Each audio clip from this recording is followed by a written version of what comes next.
Ki Katholik ki do ya ka Sati jong ukpa Bakhuid kum kadak ban buram tang ya ubriu shimet henrei ya ka ka ba umi khaman ya upup ngiyo I kum unong ya lam jong ka balang bat unong mi bujli jong Petrus Bakhuid uwe niki senran ba jantam jong ujisu ya ka Sati ka ba upup udeng lakhot da ka Sati jong unong tong dokha bat ka yeng sakhi na ka benta ka bor bat ka ikhtiar jong u na ka benta ka balang salonsar. Ki Katholik ki doru ya ka Sati jong bishop ban pen I ya ka dak jong ka jingburam ya ka benta jong bishop kum unong ya lam jong ka balang.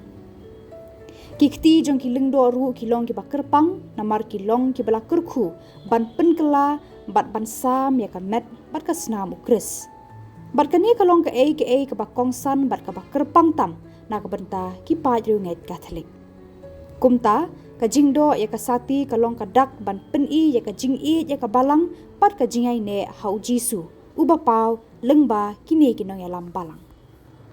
Why do Catholics kiss the Pope's ring?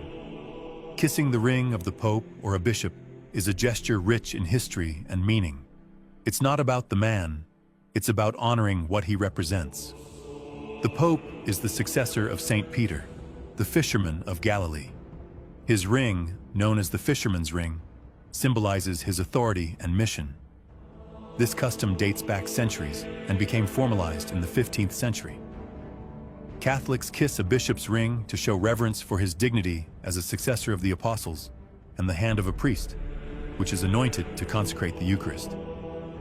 It's a sign of love for the Church and fidelity to Christ, who acts through his ministers.